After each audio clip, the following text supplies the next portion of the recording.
Hello everybody, welcome to a new video. We will today continue with our GT Performer, specifically the brake system, which will include the calipers, cabling, and also we will connect them to the gyro and the brake levers.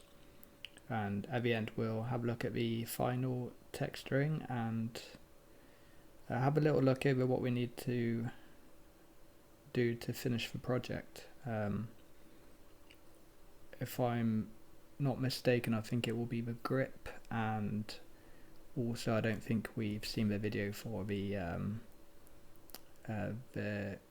pedal levers, so that will be the final piece, and then we'll put up some turntables and some final renders, and then we are essentially done. I'm not sure how many parts this was, maybe 10, 11, I'm not too sure. But it was a huge project, and free for you guys, so hope you're happy about that. So here we're just essentially making the outside shape of the caliper. Quite a complex shape really, I mean kind of. It's not so much the silhouette, it's the just general the rounding of the outer forms, but at the same time it's not going to be something which is super visible, so we have a little bit of leeway here to play around. Again, as normal, our video here is sped up. I think it's at twice the speed, so I recommend, if you're more of a beginner modeler and you actually want to see exactly what I'm doing, try to slow down the video at certain points to understand what I'm doing here.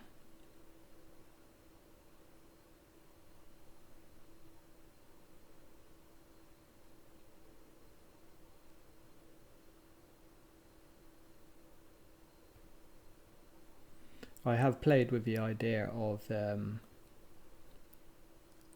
playing these back at a normal speed, just 1:1, but the videos will be extremely long. This one here we're down to 1 hour 10 minutes, so if you consider the amount of time it took to, I mean I've obviously cut out a lot of dead space here, pauses and any kind of backtracking. I've also removed, so you don't really see any errors in my modelling here because I've picked them away, which is both good and bad. I mean, I don't want you to feel that when I model there's absolutely no errors whatsoever. I do very much control Z back many times in my modelling. It's just a part of the game. I mean, nobody is great straight off the bat.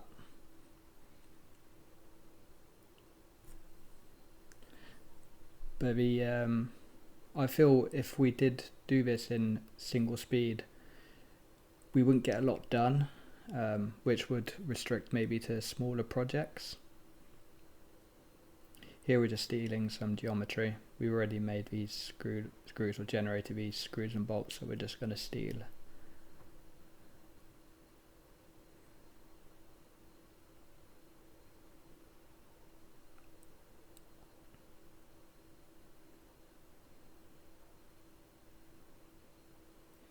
So yeah, when I started this channel, I kind of felt like I didn't want to just do tiny tutorials where you don't actually model anything great, because the time limits are restricting what we can build. So I do want to, I have good plans for bigger projects. Obviously if it's a huge project it will be broken up into series like this, but there's certain projects where, I mean, maybe the long build will be like a 2-hour video, but it will be double the speed. and I'm not so keen on adding a multi-part video for maybe like a speaker or a headphones. They're kind of things where it's not really worth having multiple videos for. So I'm trying to find this balance of what's good, what is worthwhile.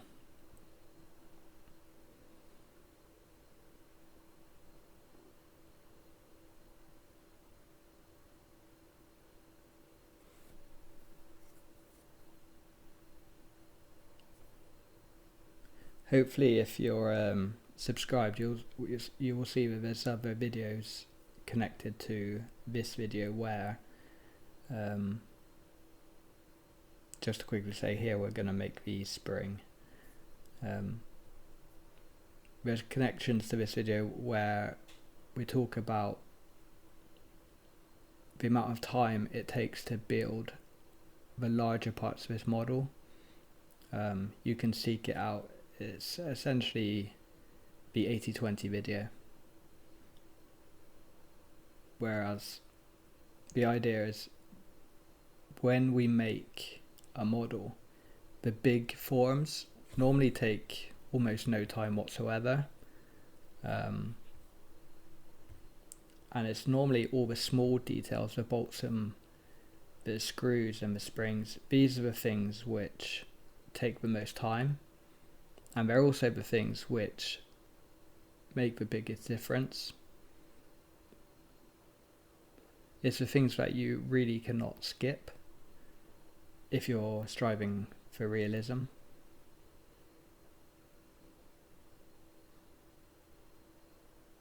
An example would be these bolts and springs,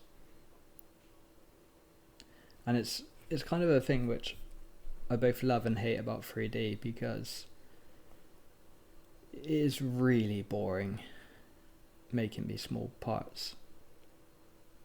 But when you're finished and you've textured them and you have all these small details, it really, really punches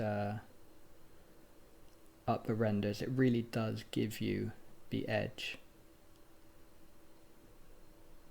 If you have a brilliant model, the texturing process becomes so much better.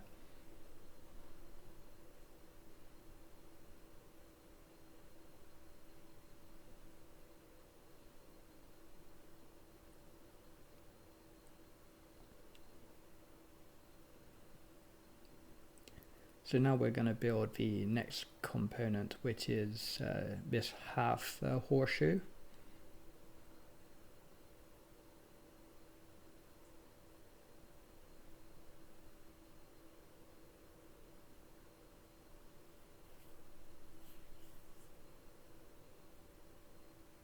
And it's interesting when you make models in 3D where you have to essentially trying to learn how something works. The amount of images I had to look up to try and work out how does these calipers actually work, and you can see it's basically like a lever system. Obviously the two screws, the lower screws to the left and right, they're the pivot points of these calipers, and you have to essentially model something like this exactly how it would work.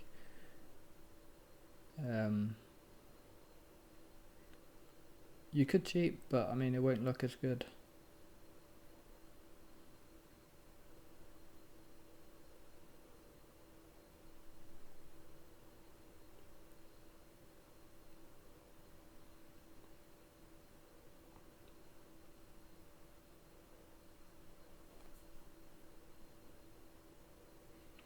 Essentially the project as a whole, the GT Performer,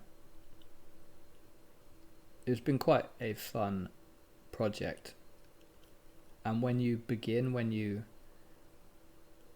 plan and think, okay, I'm going to build this bike, it's going to be fun.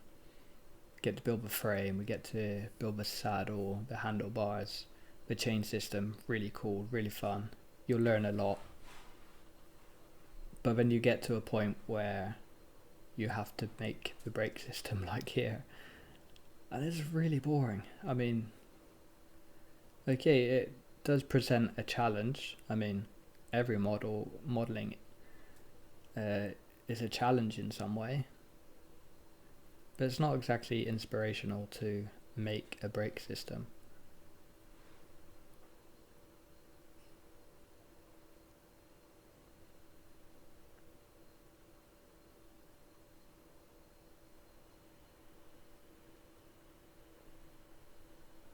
And maybe there's a lesson there also.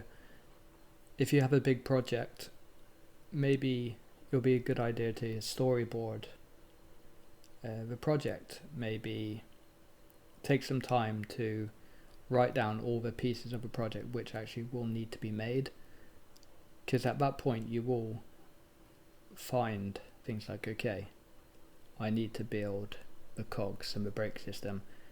These are going to be difficult, they're going to be slogs, they're going to be a bit boring, and you can maybe try and plan a little bit better. I try to generally, sometimes you lose inspiration a little bit to model stuff just because you know that you need to model something which is insanely boring. So to procrastinate with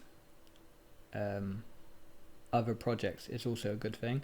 Sometimes what I will do, if I have a project where I've hit a brick wall and it's something which is quite boring, I'll make an agreement with myself that I will do 30 minutes on this boring project and then jump over to something which is a little bit more exciting.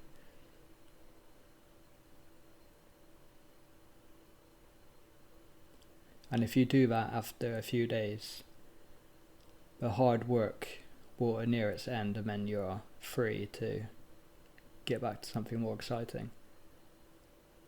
So if you ever do feel the need to, that you have to procrastinate, try and do it with actual work. That would be my tip. However, at some point you will have to bite the bullet, and you're going to have to do that work.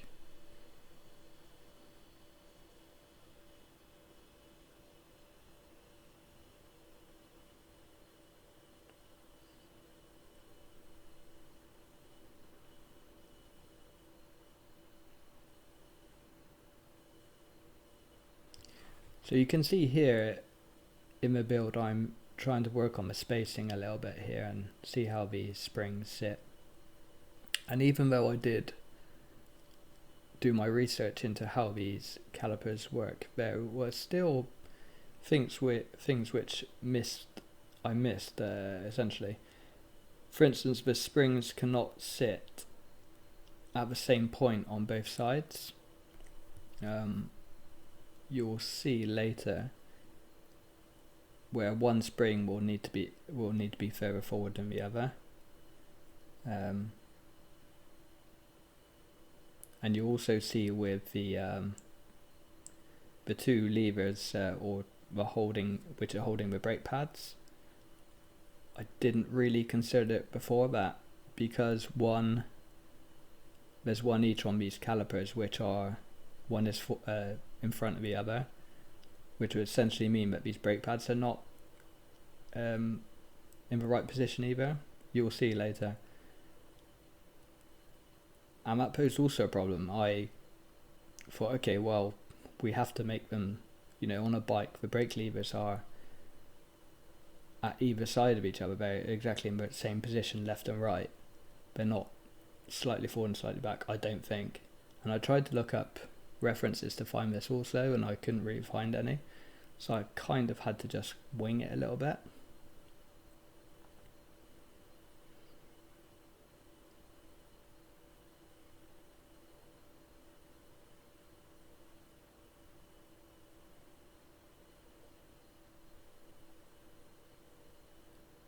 So here we made the holes to hold the cables, and this is something you could potentially have cheated with a little bit with texturing. I think you could have used a normal map to fake this, considering how close we're going to be.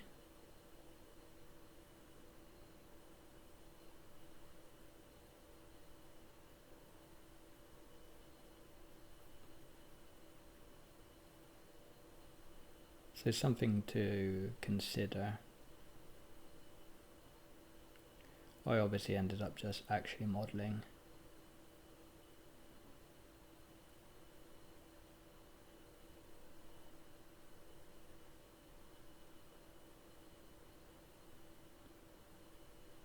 Here I'm just trying to work out the shape.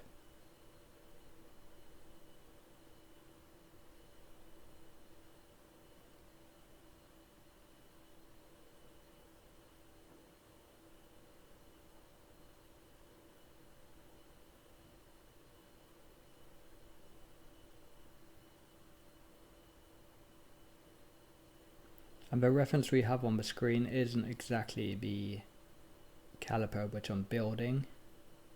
It's mainly there just to get an idea of the shapes.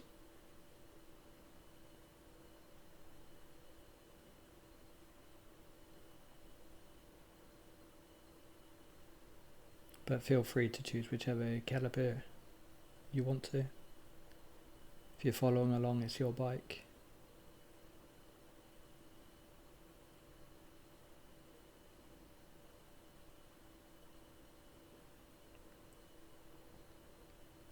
So now we're going to make the rectangular pieces here which hold the two brake pads.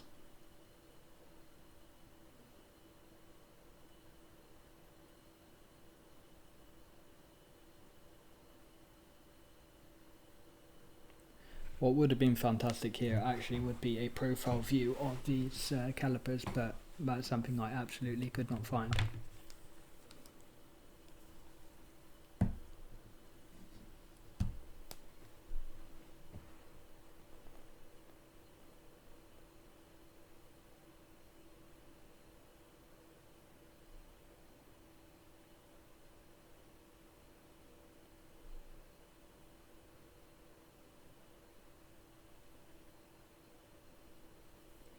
So here it's easier actually to bevel these vertices when you don't have any inner geometry.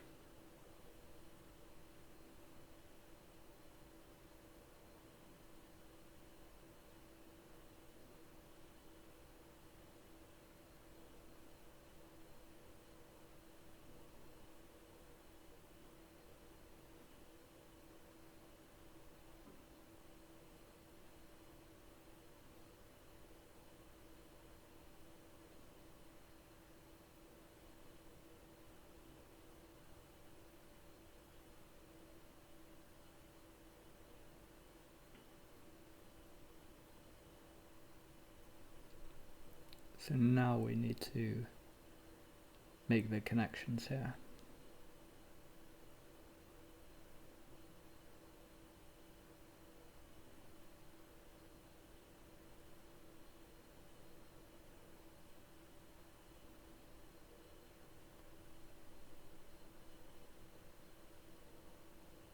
We should be eternally grateful for the amount of tools we have using 3D. I remember when I started with 3D, and this could, a long time ago, it might have been because the tools were not available, or it could actually have been just because I was so ignorant to what you could do. But I remember things like aligning vertices with each other. I actually did that by just eye.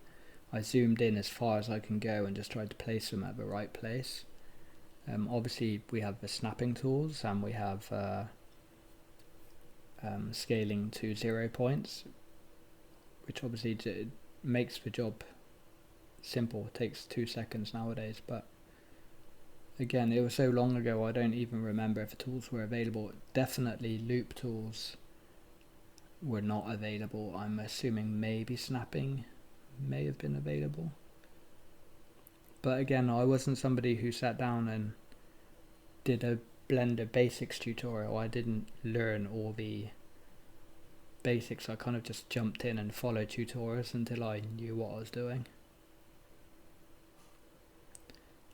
So here we now we're done with one caliper, we add a mirror and duplicate it, and then we collapse the mirror because we now need to shift it forward.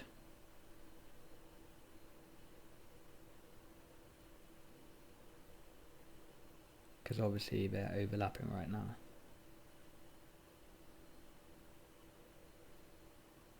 And also mirroring the springs, which we will also need to collapse.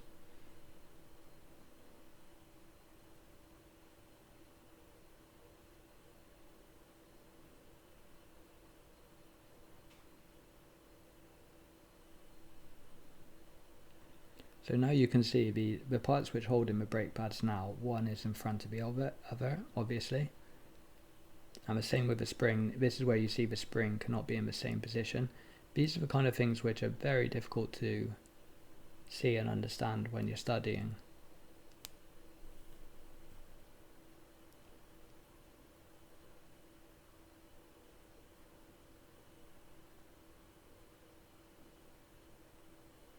I mean, short of getting a bike and taking it apart, these are the kind of things which are very difficult to grasp.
So this little notch here is going to capture the end of a spring, and it's something which I've just realized, so we're gonna have to either build it on the other side or delete it and remirror.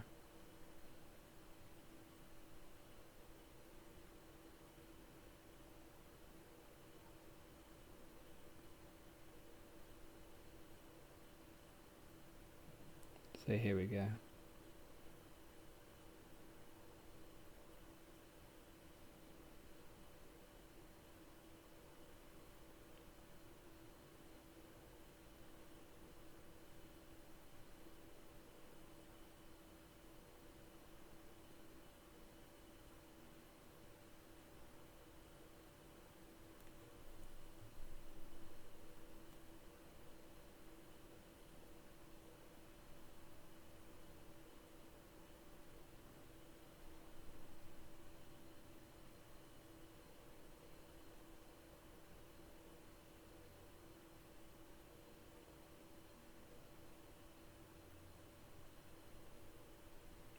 I think a smaller tutorial I'm going to try and get up in the next couple of weeks is a discussion and instruction on pivot points.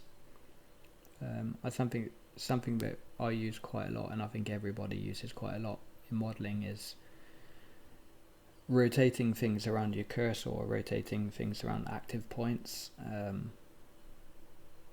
It's basically one of the most important things you need to be doing in Blender. There's never a situation where you're not doing it.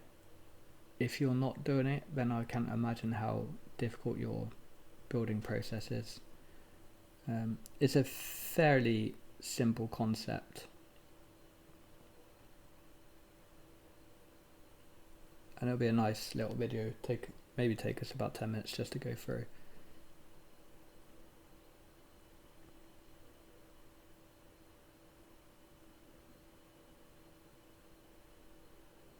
So here you can see they're not lining up. So we're going to have to compensate for that somehow. And here I kind of just try and make it work somehow.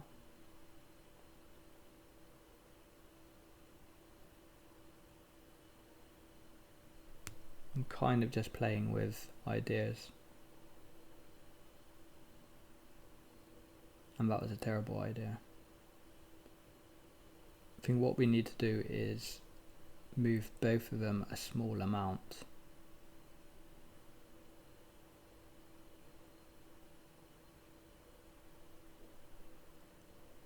So they ultimately line up. And looking at this after the fact, when we built the caliper, there's like a small kind of like an inset, and I'm wondering if that is the thing which compensates.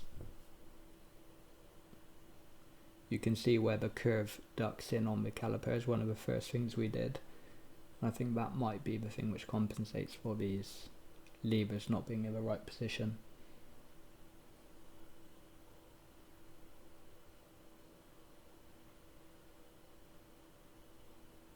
But the model is complete, obviously, because I've already made it. This is being recorded afterwards, and it looks absolutely fine. It does look good.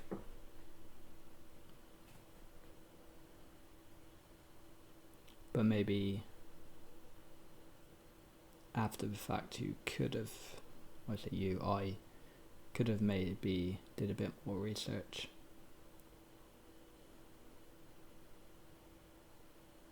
But it's hard to know.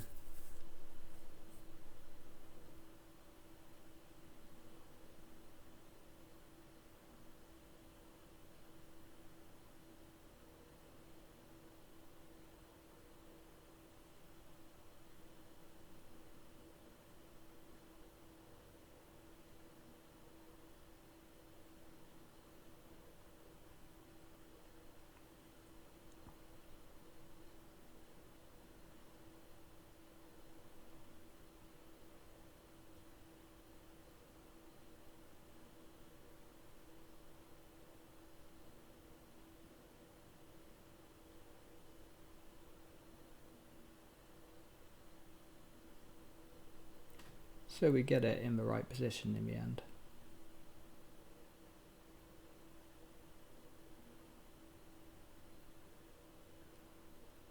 So when I was modelling this, I got to this point and I started to get a little bit happy, maybe, thinking, okay, good progress here. We're getting really, getting a lot done. We're almost there. And then I realised we need to do all the cabling and the small end parts to the cable, the connectors and the spacing, which is another 40 minutes video time at least.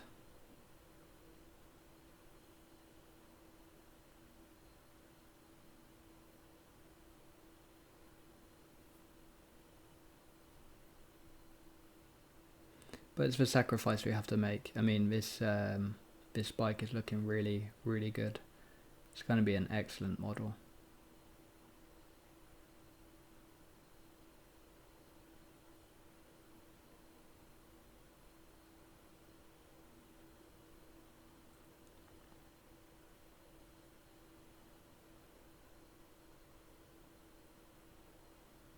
So now we're making the rubber brake pads.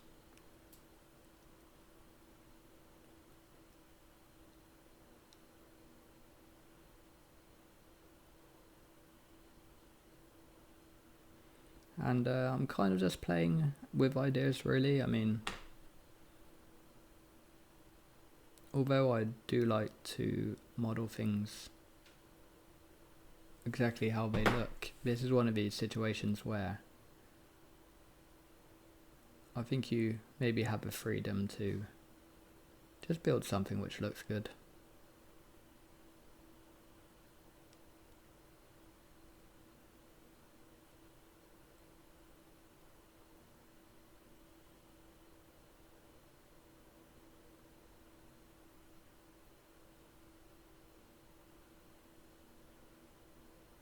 And you can see the shape here.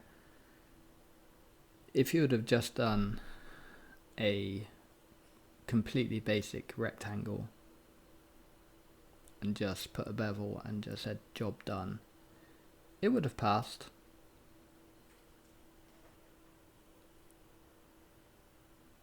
But I think you add the small details, it really helps.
So now we're going to make this cable.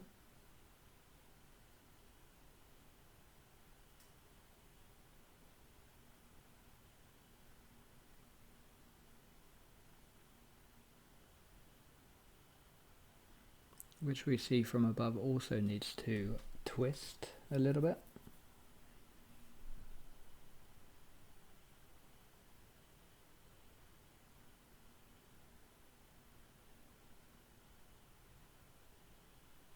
And here you can see the pivot point. I use the active element. If you want to have a closer look, go back and slow down. It's a good example of how to pivot things. I needed to rotate this cable, and instead of moving every piece hand by hand, it's easy just to rotate. But if you'd have rotated at its central point, it would have basically turned in a circle. Now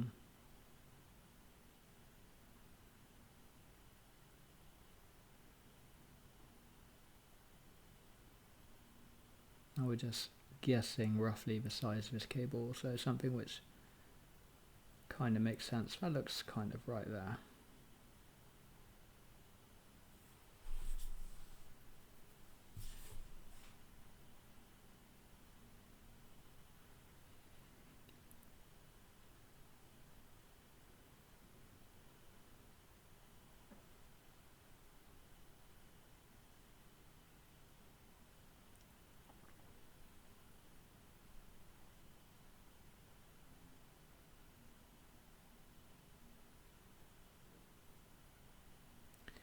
And again here we need to make a small contraption to hook into the cable and connect it to the main brake system, the main cable.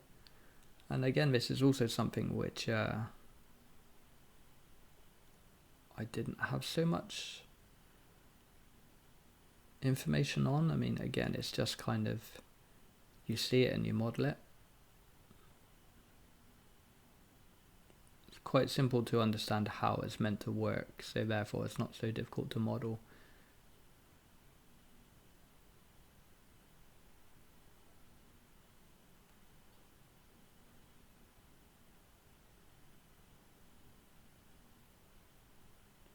And again, to repeat myself, it's these small parts which, if you take your time and build it well, even if it's just fairly simple,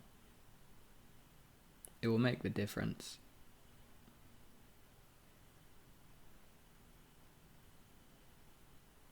It's the idea of do the simple things really, really well.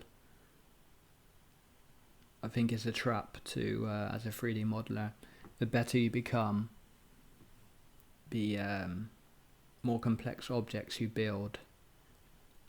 And then you can, when you see a simple object which is kind of beneath you maybe, you just kind of do a slap on smaller amount of effort just to kind of get it done,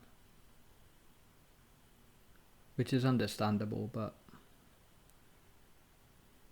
you know, do the easy things well also.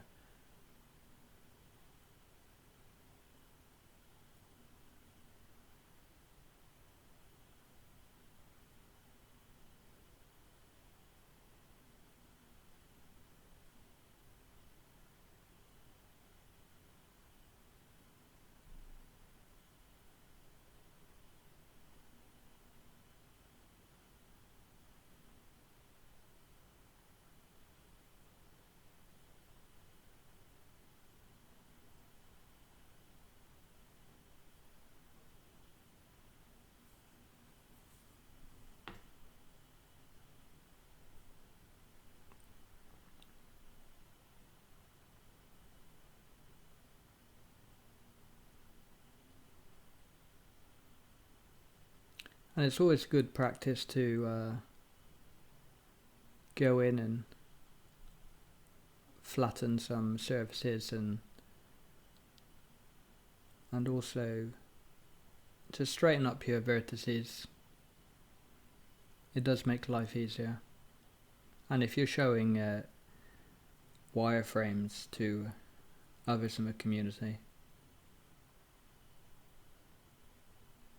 it does look awesome when you have good geometry.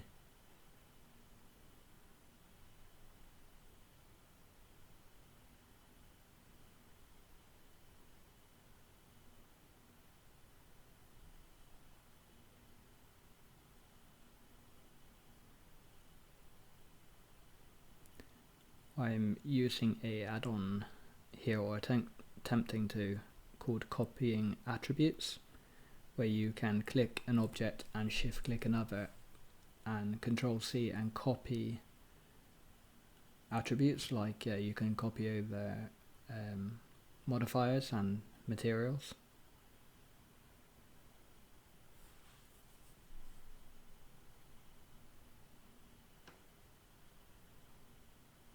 So I'm now just trying to clean up, put everything in a file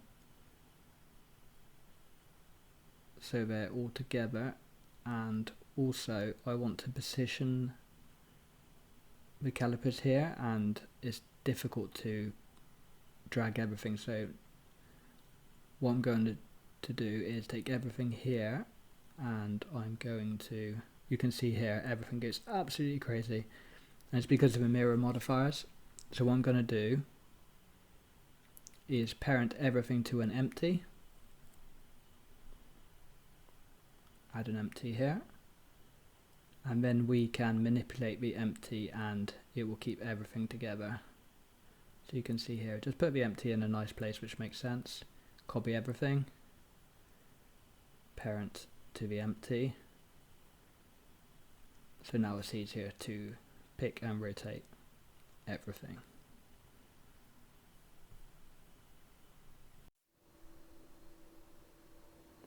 So now I'm just trying to position this in the right place, and immediately I see that our scaling is off.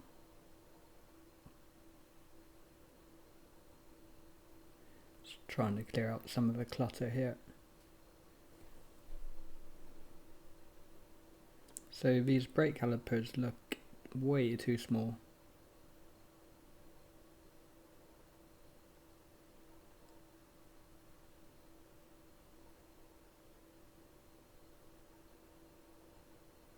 I think so, we do need to scale these up.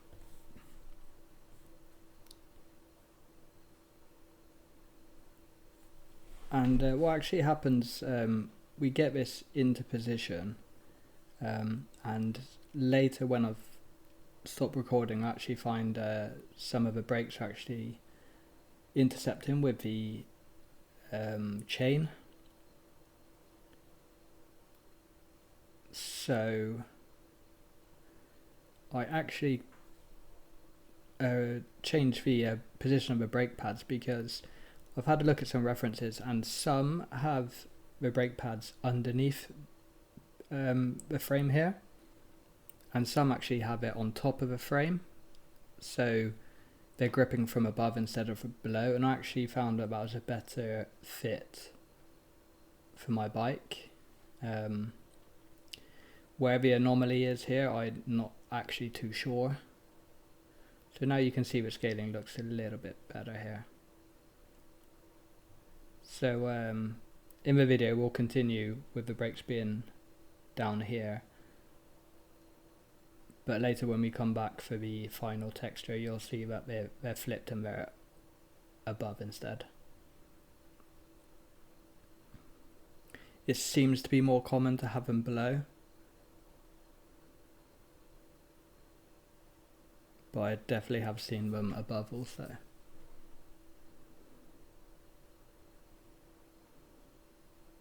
So it's always a little bit difficult trying to get the positioning. I mean, we're obviously building the parts, each part on its own, so trying to get the right position and making sure all the scaling is correct, because I do actually check the scaling before when I download references. I do some research into the general size of these objects, so everything works with our bevels, but it's never perfect.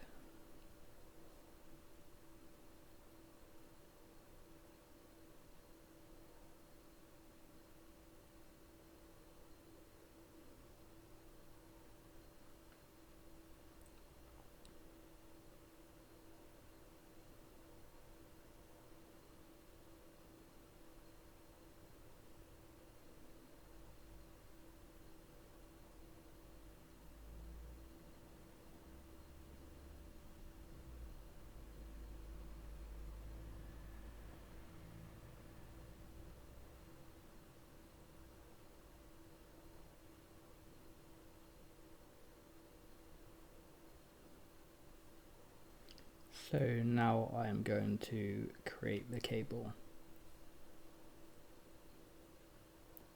If I can find this vertex,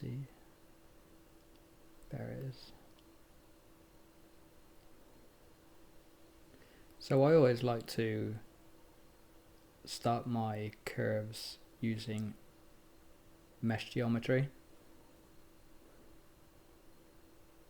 That way I have access to loop tools, so I can space out the vertices, smooth them. I just generally find this a little bit easier. It's literally one button to switch it back over to between mesh and a curve, so it's not an issue. This is like a little container where the cable goes in as one cable and then it pops out as two cables. Guess it's just to protect the connection there.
So I'm just trying to judge the actual size of the cable here.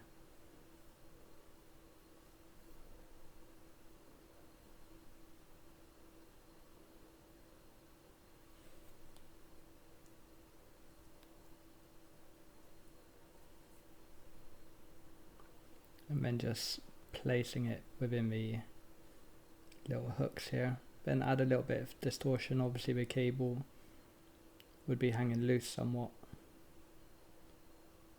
Don't want it to be too perfect.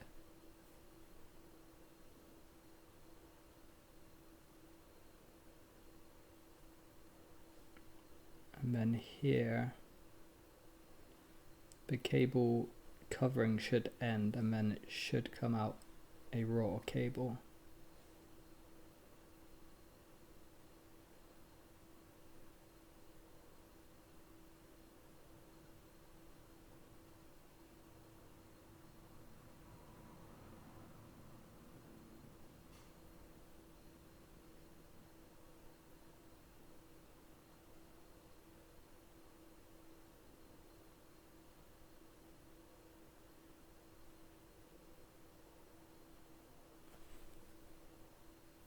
So I'm just trying to get this as nice as possible. It's not going to be so visible, but we want to do our due diligence.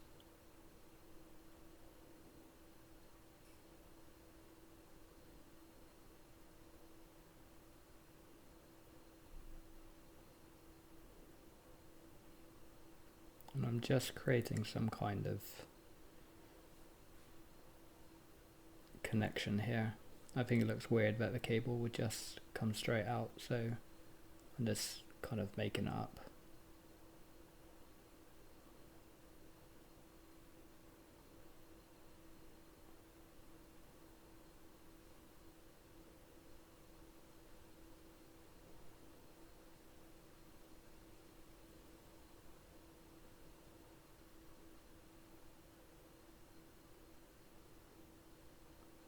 It still kind of feels like this cable is a bit too thick, maybe, I'm not too sure.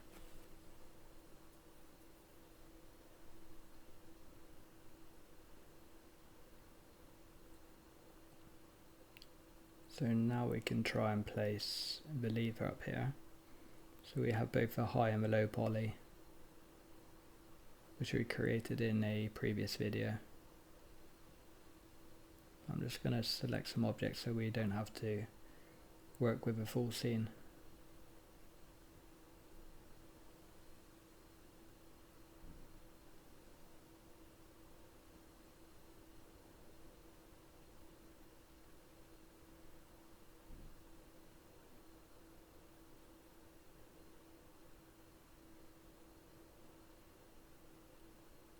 So you may notice here I was kind of away with my thoughts, I guess, because I'm actually adding the brake lever on the wrong side.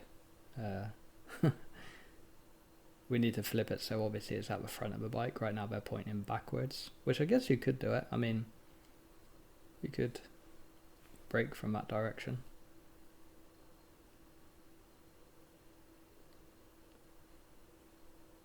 It's kind of when you're younger and used to ride bikes and used to have like a real bad crash and the brake levers used to fly and be pointing in different directions and you have to screw them back.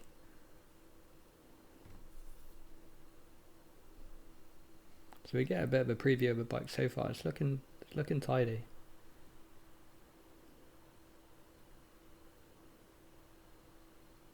And maybe, no, I haven't noticed yet. I still think it needs to go further in, but still on the wrong side. Come on, Ricky, you can do it. Recognize your mistake.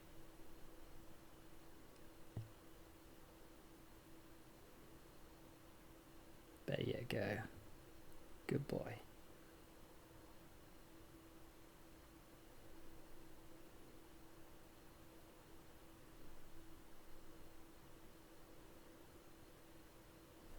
It's always worth checking your work. I did a tutorial a while back making the SNES controller. which turned out really nice. But when I did all the final renders, I must have went in and had a look again like a week afterwards, and I completely forgot the button text. You know, you have the, what is it almost nested? You have like the X, Y, and Z, I think it was. What essentially is on the PlayStation now, you have the square, circle, triangle, X.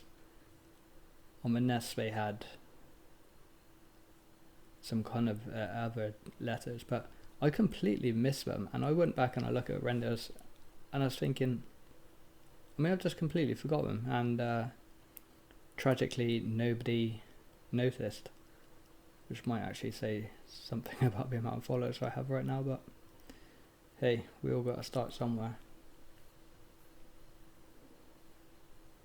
So it's worth going back and checking your work, maybe get someone to throw a critical eye on it. Speaking of which, is maybe a good use for AI. I mean, I'm always trying to find ways to add AI into my workflow. I know it is very much a taboo topic, but you know what? If you don't embrace it, you're going to get left behind. So I have some strong views about AI. I think it's good, and it's really helped me a lot in my 3D modeling. I think easily if you upload a render to your AI of choice and just ask, you know, hey, give me some critical feedback. This is a 3D render. What do you think? What can I improve? What looks fake? You can get, you know, it's as good as another 3D artist. It's not cheating. It's, you know, it's feedback. Sometimes I use AI to throw around ideas, new tutorials, fun things to model.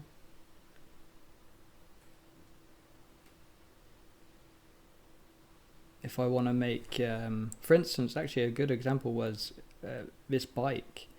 I got the idea of making a classic BMX bike, and I thought, wow, that'd be really good. But which bike? So I went to ChatGPT and I said, hey, I'm thinking about building a BMX bike. I know nothing about BMX bikes. And I simply said, you know, what bikes are fun, retro, generally loved by the community, looks cool, would be fun to model. And it threw back about 5 bikes, different bikes which would be an interesting build, and I landed finally on this GT Performer. So there's an example of using AI. Because I mean, if you think of the alternative, if you don't know anything about bikes and you spend 6 months making different kind of bikes, and then halfway through you think, oh, this bike looks absolutely rubbish, I don't like the style, I don't like the seat, and then you see another bike that pops up on your algorithm, you're just thinking, wow, I should have built that bike instead, it looks awesome, and you find out the bike you're building is, maybe it's a good 3D model, but I mean, if you want to sell it afterwards, you know, nobody's looking for this rubbish bike that you built. Whereas, from what I understand, the GT Performer is generally very much loved as a bike, a BMX bike. So if somebody wants to buy a 3D model of a bike, they're more likely maybe to go for something which has some street credibility, something which looks good.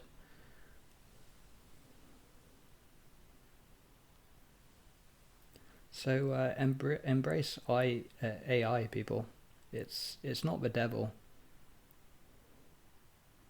But I can understand it's polarizing in the art world, because I don't like the idea that people would just generate something with an AI model and then pretend they're an artist. Although I do definitely see that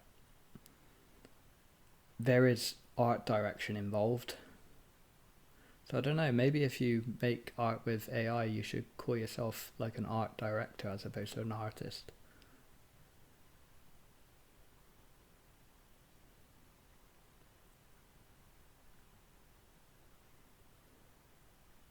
But I'd love to know if anybody has any other ways they're using AI in their workflows. I'd love to hear. Another way I can say that I use decals, normal maps.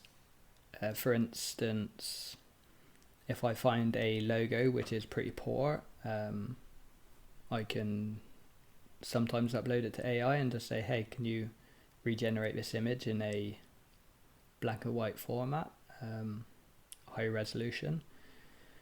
Any kind of like brush textures you can try and generate in the AI, that's also a very good use. I ask AI for general measurements of stuff which I can't find. What else do I use AI for? I'm starting to ask for composition tips with my renders. Just throwing around ideas.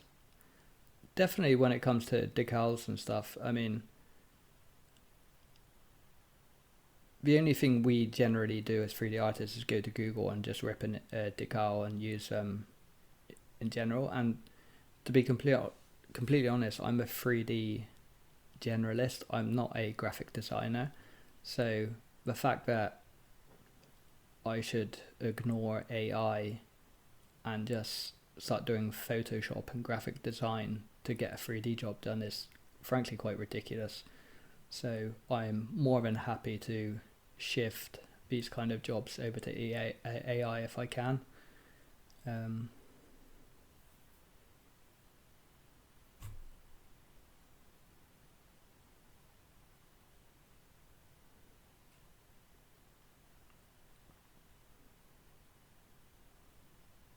So here again, these cables look a little bit too thick.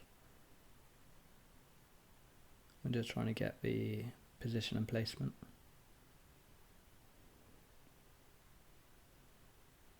And that one was so bad that we redid it.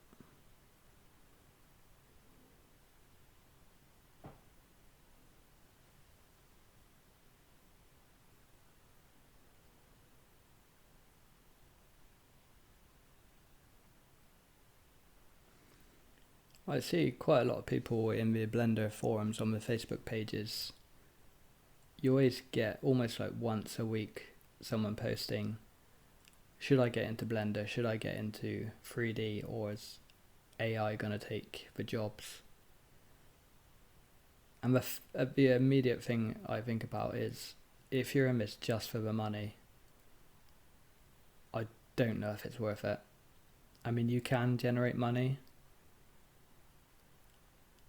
but it's a lot of work for an unstable community.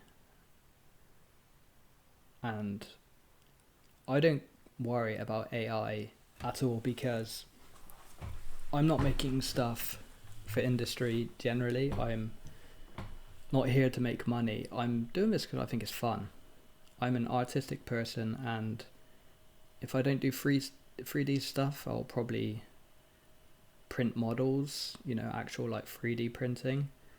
I like to draw.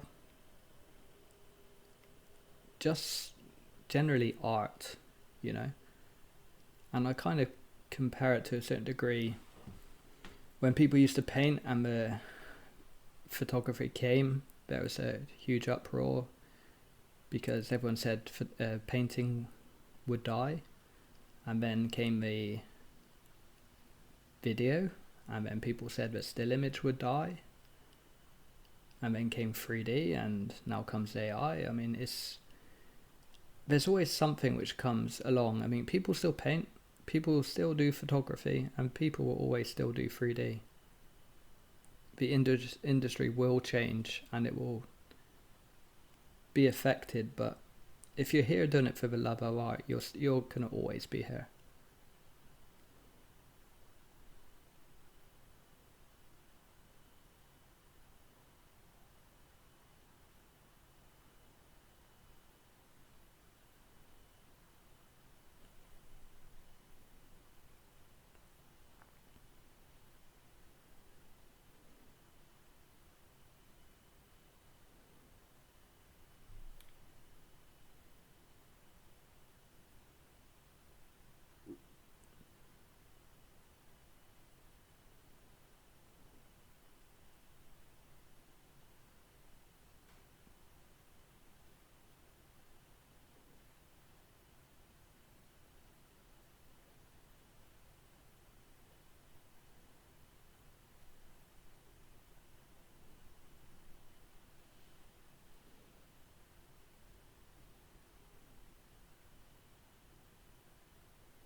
But it is going to be interesting to see where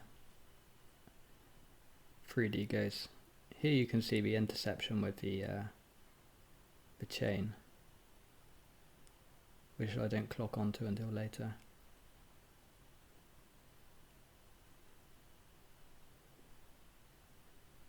I think I saw in 3D news this week, just to date this podcast, this video, sorry. I think they were showing that like AI can now generate like 3D rooms just based on description.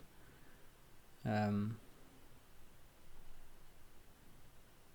a terrible explanation of what I saw, but anyway, it's getting to the point where I think very soon someone will just be able to ask AI to generate a 3D model or something, and it will just be done within minutes, just like the image generation.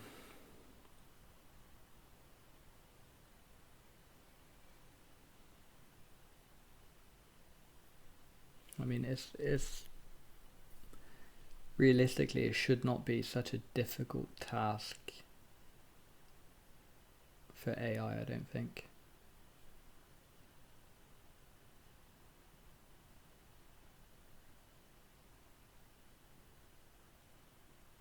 But there will be the difficult parts would be trying to get an idea from your head into the AI and get that down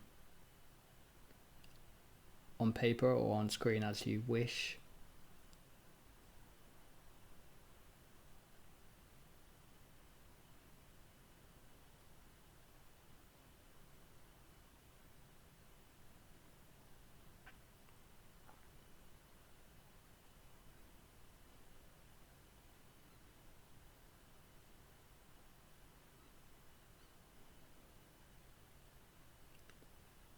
So what I'm trying to do here is create some kind of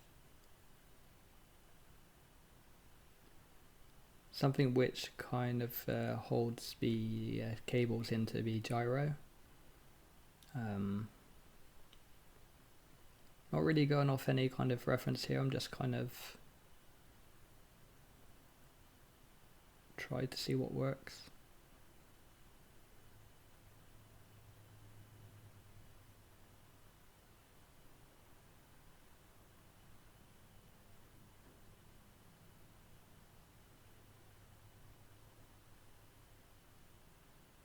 And here I'm actually just unwrapping at the same time. The reason being is that I probably will be duplicating it. And therefore it's good to unwrap it straight away.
So it feels like these two small things need to maybe scaled up a little bit.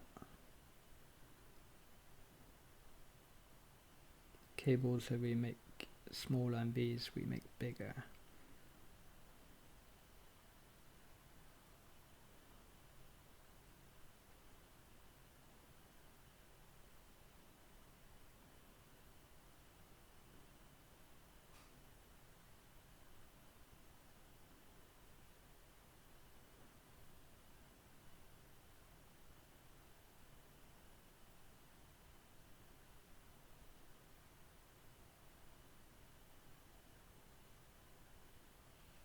We don't want these cables to be too jaggedy.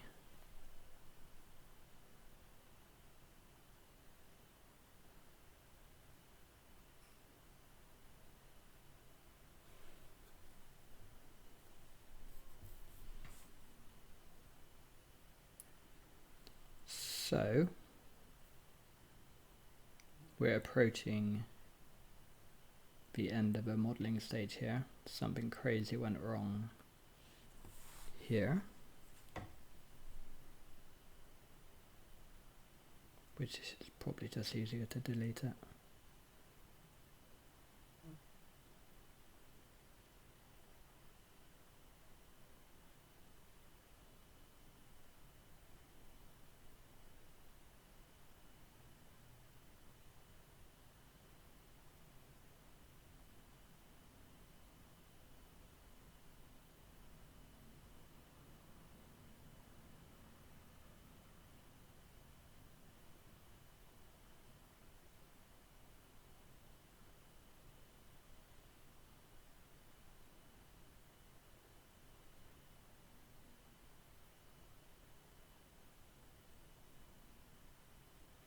Still not completely happy with the size of these cables.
So I will now throw this across to Marmoset and we will texture.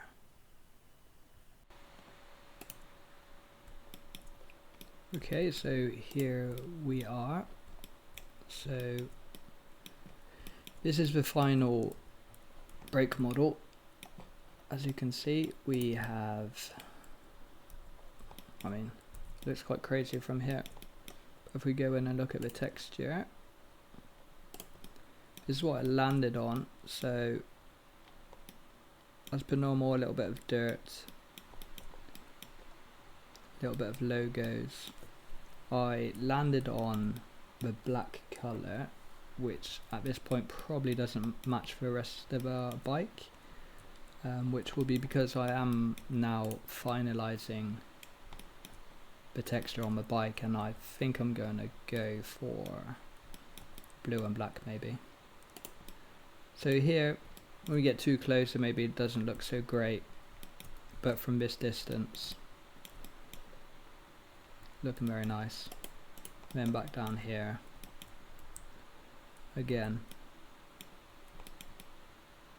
some dirt and grime, which you expect down in under, some normal information, also normal information here, texture on the wire. So quite simple. And then I added some logos to the brake pads here, which I'm pretty sure isn't on the originals, but it looked good. So we'll decide if it's too much dirt and grime later.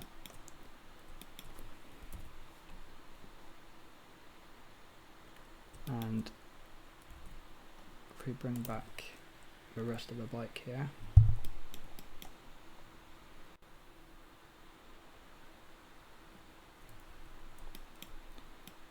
so something seems to have happened with the gyro here, so I need to maybe check that. But so it's looking good. I think it works quite nicely down here.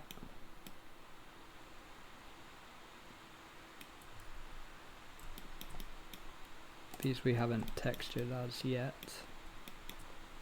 Pedals looking quite nice.